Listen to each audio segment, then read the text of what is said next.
মুফতি আমি বুলবুল আহমেদ লেনিন আপনাদের সঙ্গে আছি। আমি এসেছি মিরপুর মাজারে। এখন আমি মাজারের ভিতর দিকে যাবো। চলুন তাহলে বন্ধুরা মাজারে যাওয়া যাক।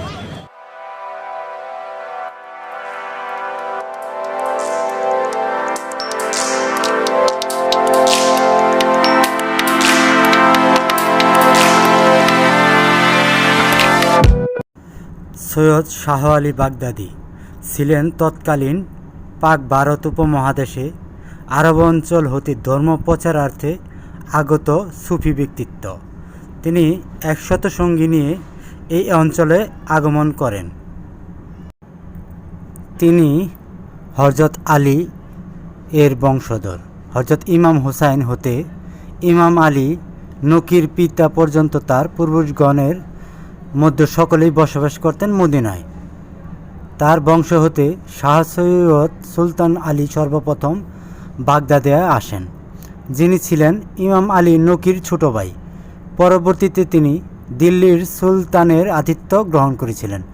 বাগদাদের বাদশাহ সৈয়দ ফখরুদ্দিন রাজির জ্যেষ্ঠ পুত্র ছিলেন সৈয়দ শাহ আলী বাগদাদি।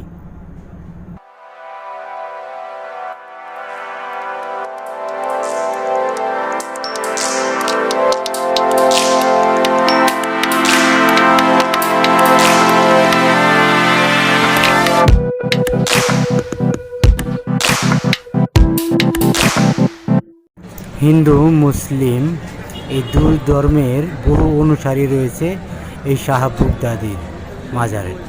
প্রতিদিন এইখানে দূর দূরান্ত থেকে প্রচুর মানুষের সমাগম হয়।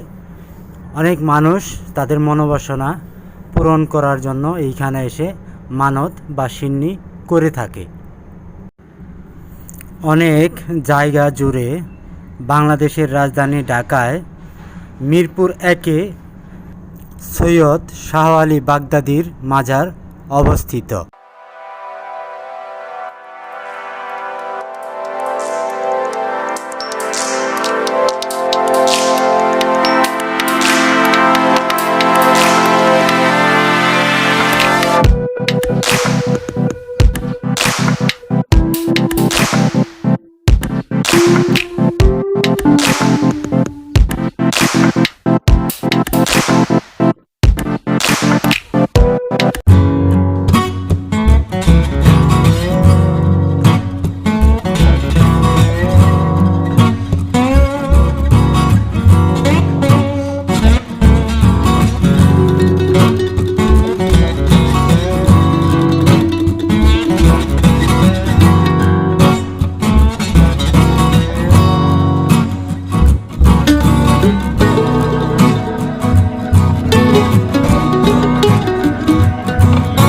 বন্ধুরা, আশা করছি ভিডিওটা দেখে আপনাদের ভালো লেগেছে।